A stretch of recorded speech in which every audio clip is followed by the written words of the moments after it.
Bom, é um prazer estar aqui com vocês hoje, né? Meu nome é Mauro Brito, eu sou psicólogo clínico bariátrico do esporte.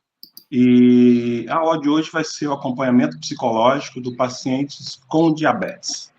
Então, está aqui o meu currículo, a Heloísa, você passa para nós e qual que é o objetivo, né, dessa aula?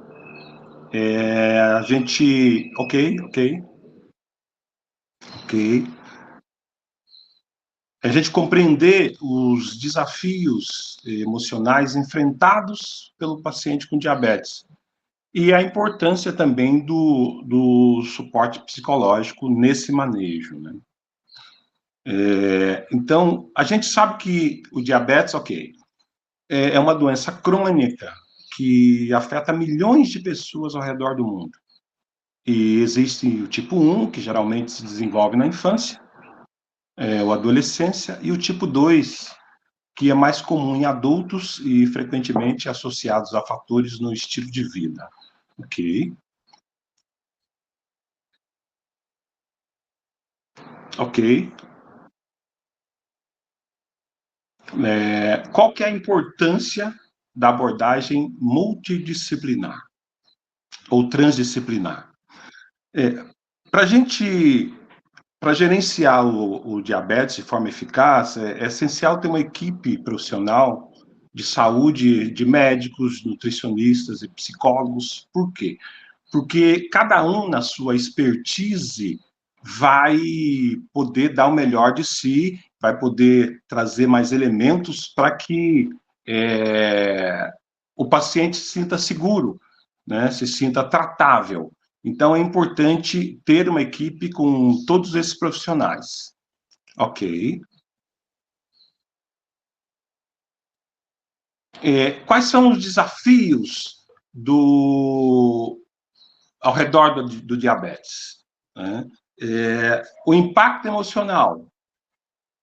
Receber um diagnóstico de diabetes pode ser um grande choque. E muitas pessoas, elas sentem medo, até raiva, né? E esses sentimentos, eles são normais, porque pode dificultar o gerenciamento da doença. Quando você...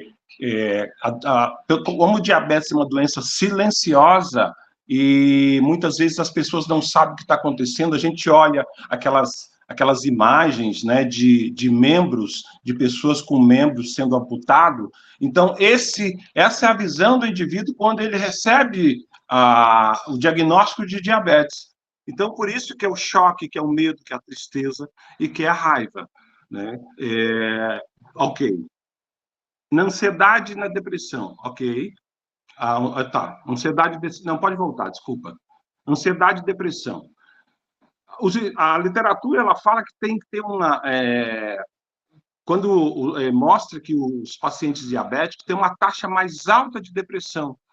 E isso pode ser devido à preocupação constante com os níveis de açúcar no sangue, com complicações futuras no estilo de vida. Como é que vai ser a minha vida agora? Puxa, o que acontece comigo? O que acontece com as pessoas com diabetes, né? Como eu estava falando, a gente vê essas fotos de amputação.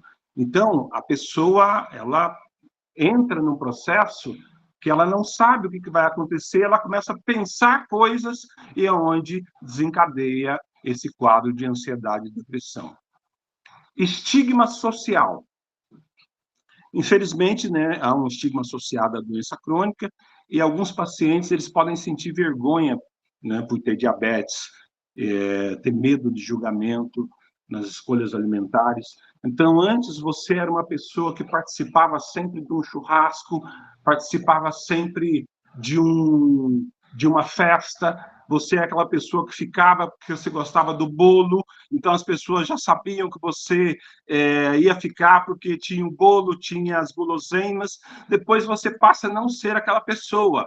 E tem uma cobrança social disso. Né? Então, a pessoa ela fica com vergonha. Por quê? Porque ela não é mais aquela... Geralmente, o gordinho é aquele que sempre alegra as festas, né? Então, já não é mais aquele. Ele já... Então, as pessoas passam a cobrar. A gente sabe muito disso. Né? Efeitos, ok. efeitos na adesão ao tratamento. Esses fatores emocionais podem levar à adesão inadequada ao tratamento. Os pacientes que se sentem deprimidos e ansiosos podem esquecer de tomar os seus medicamentos e não seguir as suas dietas. É aquilo que a gente mais vê aqui, né? Quando o paciente não adere à dieta, ele esquece de tomar, muitas vezes também pelos sentimentos, né? Pelo desânimo, o paciente tende a abandonar o tratamento, né? Porque como é uma doença silenciosa e é uma doença difícil de tratamento, as pessoas às vezes desanimam. É como a dieta, né? Tá fazendo, não dá efeito e muitas vezes eles param. Então é muito importante esse acompanhamento. Ok. Quais são os benefícios da terapia? Primeiro, apoio emocional. A terapia, ela oferece um espaço seguro para que os pacientes expressem seus sentimentos sem julgamento. O que é esse espaço sem julgamento?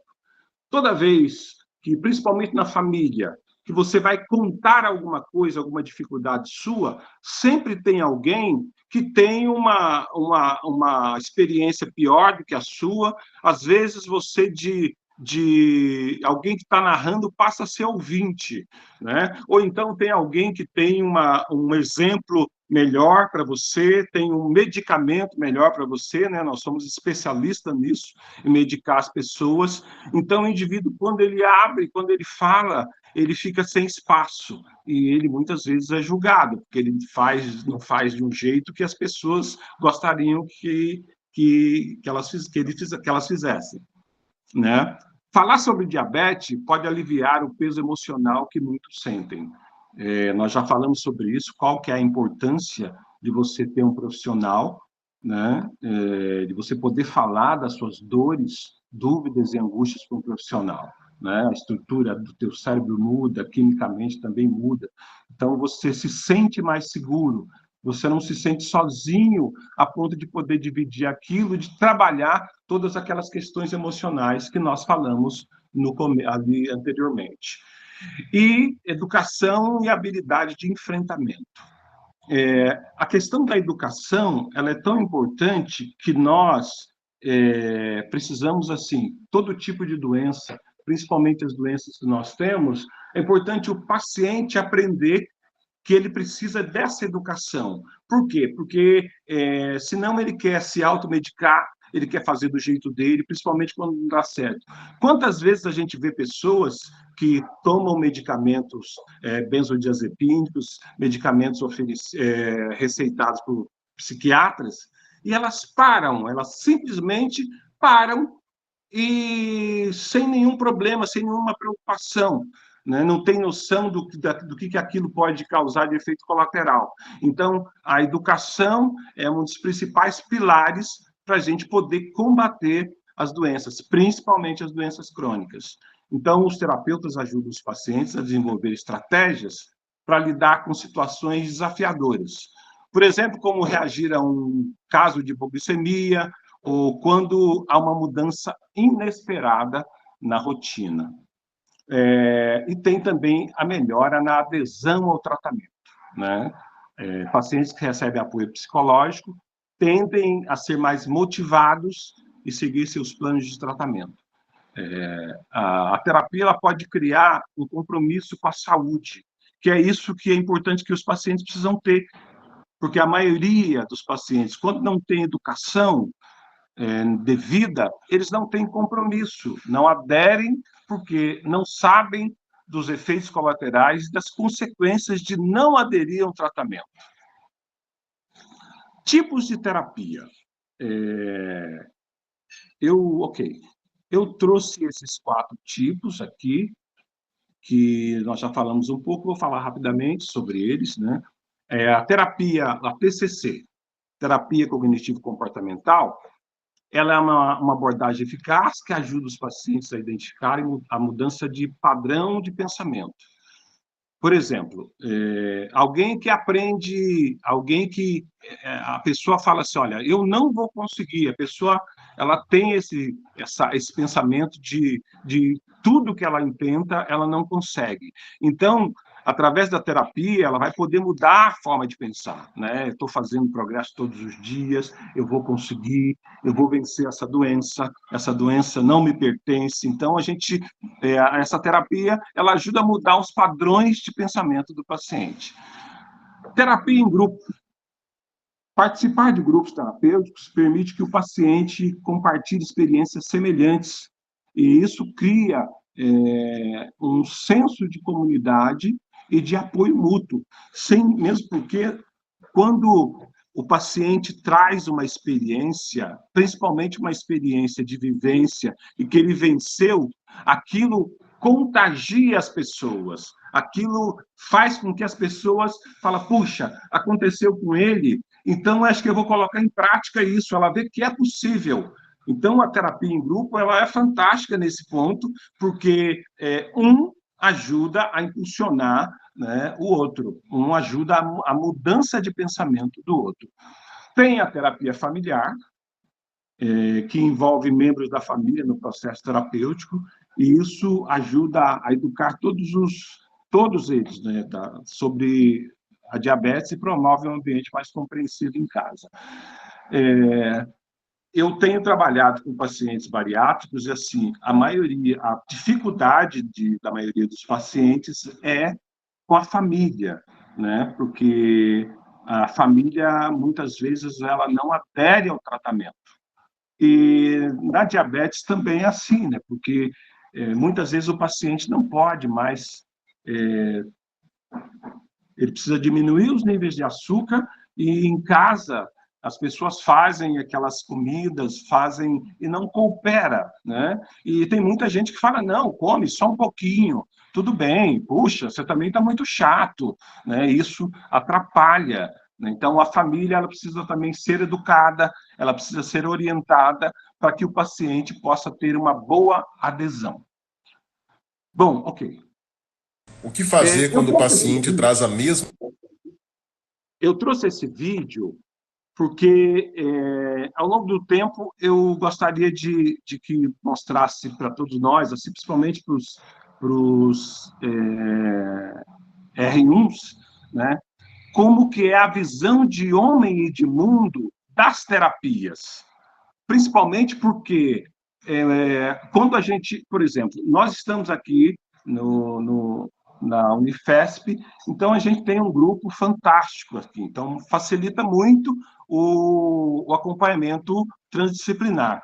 Mas se você tiver no teu consultório, você vai lidar com vários pacientes, com cada um com uma visão diferente. Então, as terapias, elas são necessárias, né? Por quê? Porque você vai encontrar pessoas diferentes. E muitas vezes, se você não percebe isso, você acha que é pessoal. Então, aqui está um pontozinho da psicanálise que nós vamos dar uma olhada através desse vídeo. Eu vou pedir para ele passar para a gente, para que vocês possam entender um pouquinho daquilo que eu estou falando. Por favor, Elô. mesma demanda em todas as sessões e não tenta resolver. Olha só, você está descrevendo aí praticamente todos os nossos pacientes. Todos os nossos pacientes, durante boa parte do tratamento, trazem as mesmas demandas e não tentam resolvê-las. E por que não tentam resolvê-las? Porque essas demandas são, na verdade, modos de satisfação. Elas têm uma função na vida do sujeito. Se elas se mantêm, se elas se repetem, é justamente porque esse sujeito obtém ganhos primários e secundários com essas demandas. Você está sendo ingênua quando você supõe que o fato de o paciente apresentar um problema e esse problema causar sofrimento para ele significa necessariamente que ele quer resolver o problema. Esse é um pressuposto ingênuo. É isso aí, depois a gente vai poder falar um pouco sobre isso. Bom, para as pessoas que chegaram agora aí, o que nós tratamos hoje? Hoje nós discutimos Nós discutimos os desafios emocionais enfrentados pelos pacientes com diabetes, com ansiedade e depressão, além dos benefícios significativos da terapia no manejo desses desafios.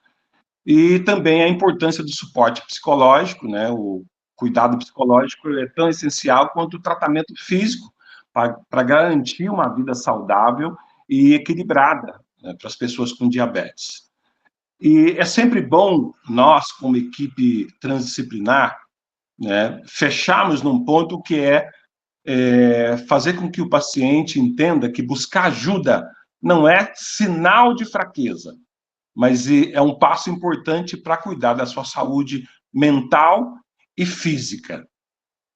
Eu deixei aqui no final as referências, né, sobre o que nós fizemos, ok? E queria agradecer nessa rápida oportunidade. Tem um grupo nosso aí, né, que eu consegui colocar. Queria agradecer pela oportunidade e por fazer parte de um grupo maravilhoso como esse. Muito obrigado.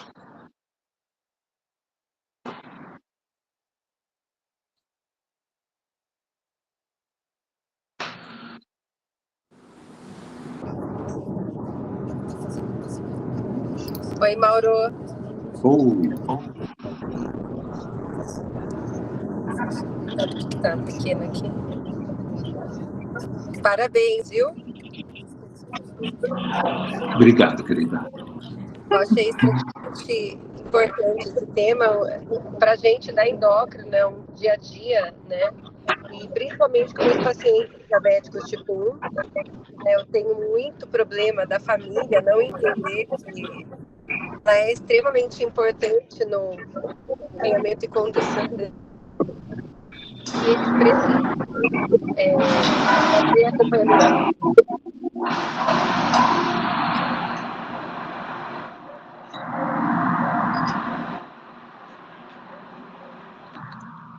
Dificuldade com a dieta, então eles, assim,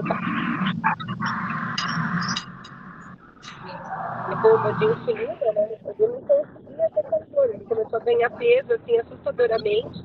Eu chamei a família no consultório e eu falei, tem psicoterapia familiar e tem psicoterapia, né, desse meu paciente, que eu não vou dar o nome, né, pela ética, não tem como continuar, porque ele é uma criança, ele é um adolescente, ele não tem como assumir a responsabilidade sobre, assim, a responsabilidade sobre o que entra nessa casa de comida ou não, né? E os pais eram fazendeiros, né? São de fazenda, então eles não têm essa preocupação alimentar.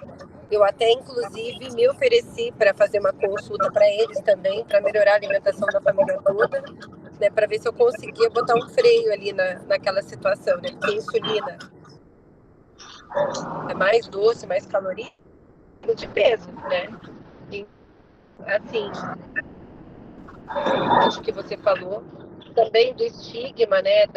De ser um choque, às vezes, né, os pais quererem colocar o adolescente, a criança numa bolha e não querer que ele participe de mais nada, tentam cortar o convívio social da criança, do adolescente.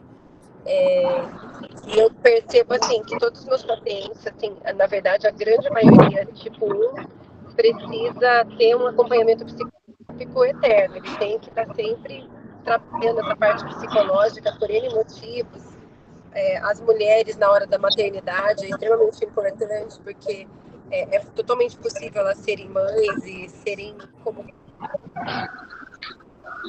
psicólogo é primordial, é essencial dele dar essa normalidade, né, para a pessoa, dele fazer com que essa pessoa se sinta integrada, se sinta acolhida e que ela é capaz de tudo, né? Então, parabéns, assim, eu achei muito legal, achei fantástica e pode contar comigo sempre, que sempre meus pacientes diabéticos, todos os meus pacientes já são encaminhados para ter um psicólogo para chamar de seu, e os diabéticos, com certeza, mais ainda, viu? Parabéns, eu adorei, viu?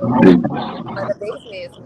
E eu já tenho essa experiência com você no ambulatório, né, no acompanhamento da nossa equipe transdisciplinar, então, realmente, sem nutricionista, sem o endocrinologista, sem educador físico, do paciente diabético, claro que com as suas devidas limitações, quando as tem, sempre eles são coagidos a fazer atividade física. Eu falo, o diabetes não é uma limitação, na verdade, o diabetes melhora com a atividade física, né? Então, eu acho que até a psicoterapia ajuda a reafirmar isso, de fazer a pessoa sair do coitadismo, do vitimismo e entender que é uma doença hoje em dia que tem muito recurso. Tem pacientes que praticamente vivem como se estivessem em remissão de diabetes, se eles se cuidar. Então, essa tranquilidade da gente poder ter essa equipe transdisciplinar aí facilita muito a vida do endócrino. Parabéns. Eu vou deixar a Adri falar, vou deixar o Cris falar, senão eu fico tagarelando aqui. Parabéns. Obrigado, Pedro. Ô Mauro, parabéns pela apresentação, cara. Brilhante, como sempre, aqui. Mauro, sabe, as doenças crônicas, no qual está inserido o diabetes, elas necessitam, sim, as pessoas que têm essas doenças, acompanhamento com psicólogo. Isso é muito frequente, a grande maioria delas precisa e às vezes é pouco acessível, até por desconhecimento do próprio médico, né? E a gente sabe que, falando de diabetes especificamente, o tratamento transdisciplinar, que envolve a questão nutricional, que envolve o medicamento, que envolve o exercício físico e envolve a psicoterapia.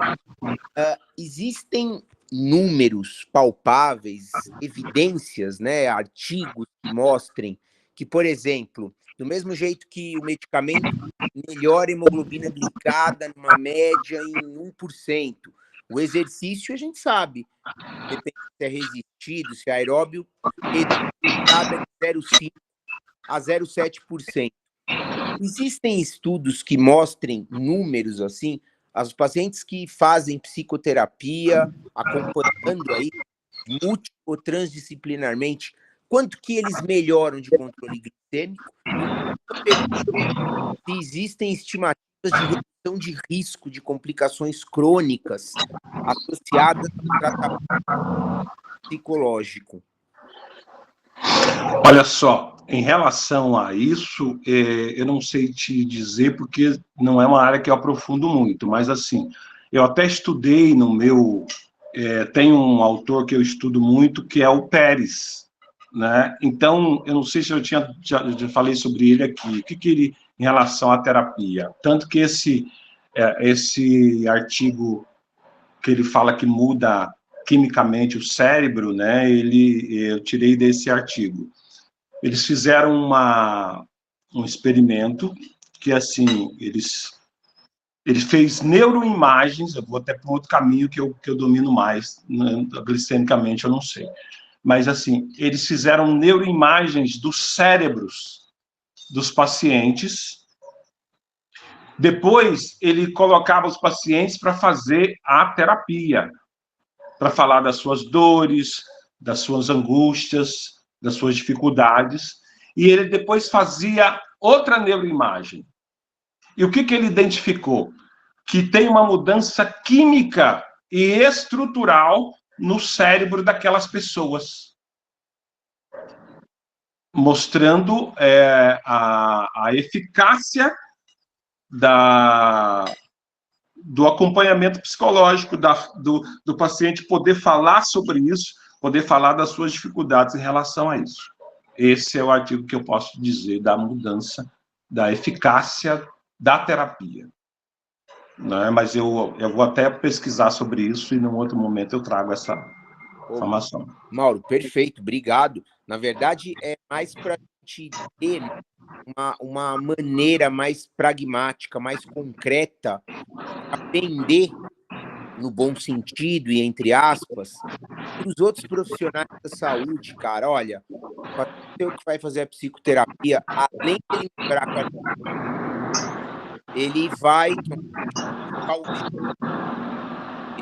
ele vai prevenir a chance de complicação, né? Ele diminui o risco disso, daquilo. Então, foi mais nesse sentido que eu questionei. Uhum. Tal associar de alguma forma esse dado seu com a melhora da qualidade de vida, né? Que deve ser o grande objetivo, acho, de todos nós profissionais da saúde frente aos pacientes. Obrigado, Mauro. Parabéns. Tá. Tem como que é seu nome? Felipe. Felipe. Oi, Mauro, Felipe. parabéns pela aula aí. Queria só fazer uma pergunta. Não é tanto em relação a diabetes, mas mais sobre obesidade, tá? Nessa questão de terapia singular ou familiar mesmo. Semana passada atendi um paciente adolescente, super obeso. Ele foi na consulta com a mãe, com a avó. E uma coisa que eu notei muito foi, quando a gente pesou ele, a reação dos familiares foi meio de desgosto, assim, sabe? Nossa, 160 quilos, que horror, sabe? E na ocasião até encaminhei ele para psicologia, mas fiquei pensando até que ponto a psicologia sobre esse indivíduo vai conseguir influenciar, sendo que o contexto familiar às vezes é complicado também, sabe? Aí queria te perguntar, como tu começa a abordagem, assim, geralmente é com o indivíduo e depois tu expande para a família, ou num caso desse, de cara já começa com uma abordagem familiar mesmo? Que idade tem o paciente? Esse paciente, ele tinha acho que 15 anos, se não me engano. 15 anos. Quando você... E os pacientes, e os familiares, como é que é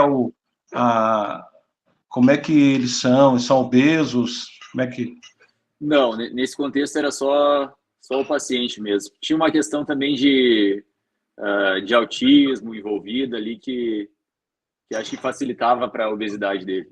Então, facilitava, mas assim, quem que compra, né? Eu chamo os familiares e aí é um confronto com a família, né? Uma espécie de um confronto, porque aqui, ainda mais ele com autismo, né? Eu imaginava que ele fosse um adolescente que tivesse mobilidade, mas não tem, piorou ainda.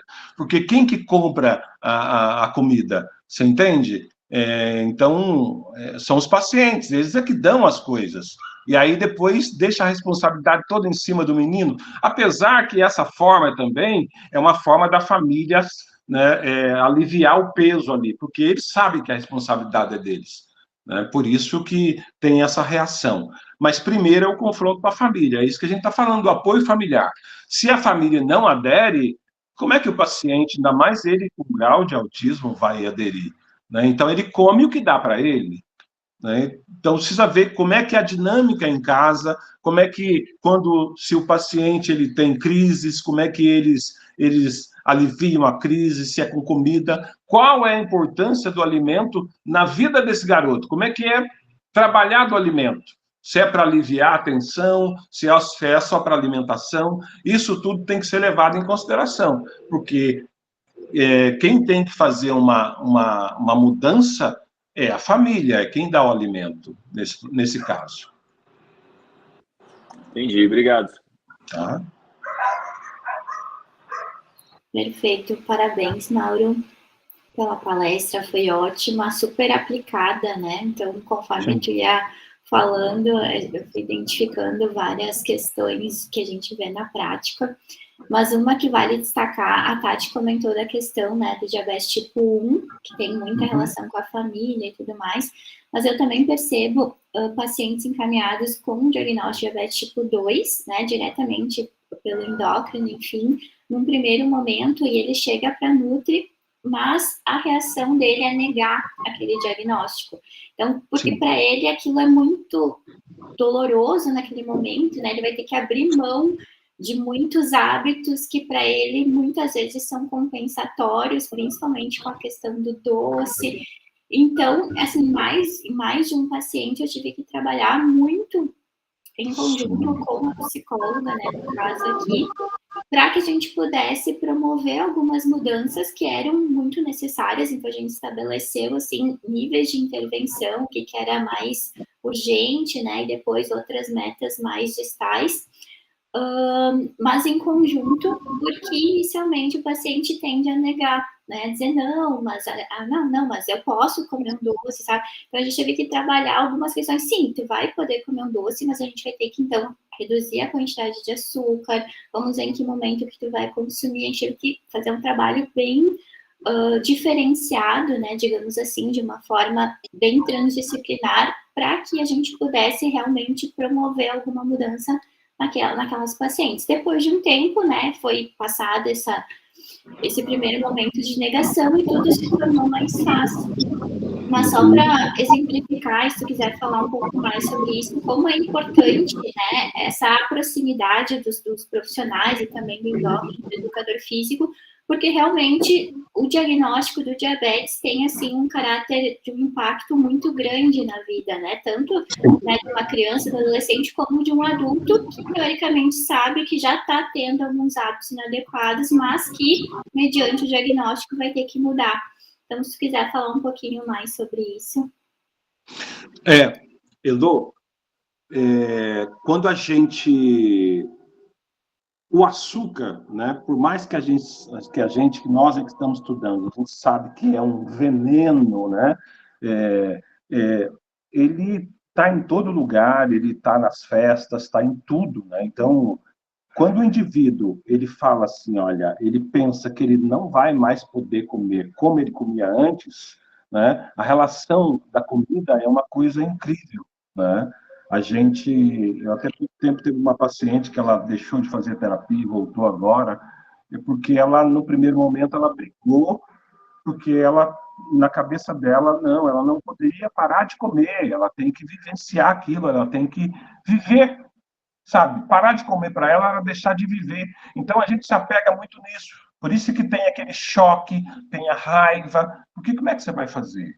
Como assim? Eu não vou poder. O açúcar ele é uma droga, ele é um alívio, né? Para que a gente possa passar algumas coisas, a gente está mal. Ah, não, deixa eu comer um chocolate, deixa eu comer alguma coisa que ela alivia. E na nossa cabeça, né, a dopamina sobe, nível 1000, você precisa comer um açúcar, uma droga.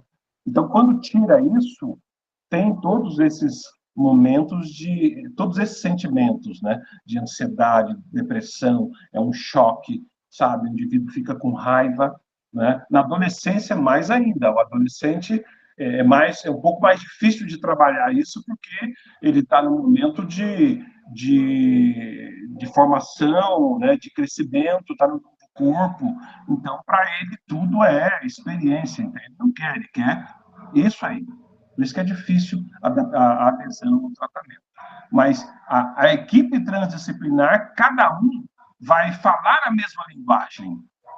E aquilo é onde vai entrando, né? É a coisa do fermento, que leveda a massa. Você põe, não é agora, mas ele vai no profissional, vai no endócrino, o endócrino deixa uma porção. Vai no educador físico, o educador físico deixa outra porção. Vai na Nutri, outra porção. E chega no psicólogo, né? Ele vai absorvendo tudo aquilo. O psicólogo vai ajudar ele a fermentar essa massa. É mais ou menos isso na prática, como eu vejo. Perfeito, Mauro, obrigada. Agora a Adri também tem mais uma pergunta aí. Parabéns, Mauro. Acho que a gente tem muito que aprender sobre como funciona o cérebro, né? Nosso e dos pacientes. Mas eu queria que você comentasse um pouquinho sobre a importância, o papel do médico quando ele vai educar, quando ele vai falar com esse diabético, porque a gente tem discutido isso bastante com o pessoal lá do Centro de Diabetes, né? Sobre a educação do paciente diabético. Muitas vezes a gente viu aí a doutora Andréia ensinar como aplicar a insulina, que às vezes tinha essa dificuldade até. E a primeira notícia sempre vem do médico, né? O educador físico, o nutricionista e outros vão ter um papel muito importante, mas é o médico que dá essa notícia, porque ele pega o resultado do exame. Então, eu queria que você comentasse um pouquinho dessa importância aí. A gente teve uma experiência interessante, porque a minha sogra, ela tem diabetes e nós acompanhamos ela, principalmente a Aline, minha esposa, acompanhou ela em alguns médicos.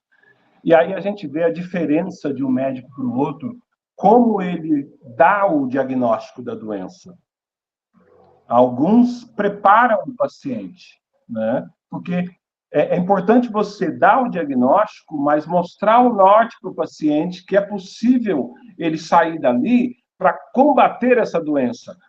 Dependendo do médico, ele só deixa o diagnóstico para você. Às vezes ele também não tem recursos, né? Ele não, às vezes, quem tem mais dá mais, quem não tem, não dá. Então, às vezes a pessoa não tem para dar, mas a habilidade do médico de poder passar aquilo, mas dar um norte para a pessoa, poder dizer como que ela pode combater aquilo e estar com ela, é muito importante, porque assim, o médico, eu digo sempre aqui para os residentes, né, ele tem uma autoridade muito grande sobre o paciente. Ainda hoje é assim, né? Então, às vezes, o paciente, ele toma um medicamento e sem ler a bula. Então, ele toma porque ele confia no médico. O médico, ainda hoje, é aquele que sabe tudo, né? Na faculdade de psicologia, a gente sai até com um ranço da medicina, porque a medicina é assim, ó, eu sei tudo, você não sabe nada, né? Então, depois, quando eu tive contato com o Clayton e com o André, eu levei um choque, porque era diferente. Quando o Clayton e o André falaram, olha, vamos lá, vamos descer, vamos ver o paciente, vamos tocar nele. Eu falei, ó, gente, onde que eu estou aqui? Né? Por quê? Porque é uma distância muito grande. E quando nós levamos a SIDA, a gente via isso, né? Todos os médicos que davam um diagnóstico, mas ele falava, olha, é uma doença que se você tratar, que se você estiver junto, se a família estiver junto, tem como. Tanto que ela está bem, né? Não está sendo tratada, então está bem. É como assim, se você tem, você vai dar. Se você não tem, você não tem como dar. Não tem de onde tirar. Então, o médico... Por isso que essa coisa da equipe transdisciplinar é bom também, por quê?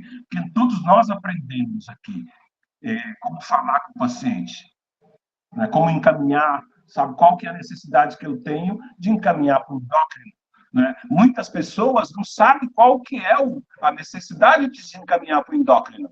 Por que você precisa do endócrino?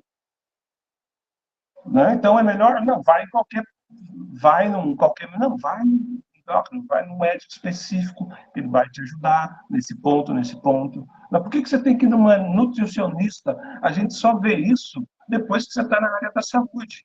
Depois que você está no meio, você vê a importância disso. Então, falta muito para nós essa educação, né? É como e tem muitos profissionais que não têm isso.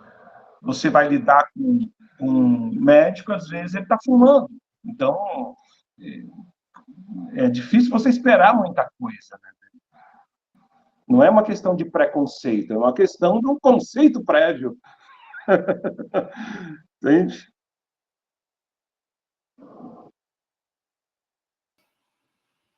Excelente, Paulo. Então, a abordagem, né, faz toda a diferença aí na forma de conduta do paciente. Eu não sei se alguém tem mais alguma pergunta, algum comentário aqui para o nosso debate, que está muito bom.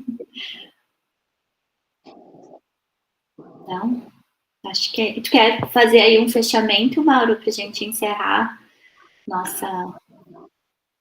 Não, eu só queria agradecer, né, pelo time, por estar aqui com vocês e estar aprendendo sempre. Excelente, né? Todos nós aprendemos sempre aqui com os nossos encontros. Então, muito obrigada. Vou encerrar aqui a gravação e semana que vem temos mais um encontro aí do nosso grupo. Um abraço a todos. Beijo, gente. Daqui a pouco eu tô no ambulatório. Beijo. Até. Tchau. Parabéns, Mauro. Tchau, gente. Tchau, Elô. Tchau, Cris. Tchau. Beijos. Tchau.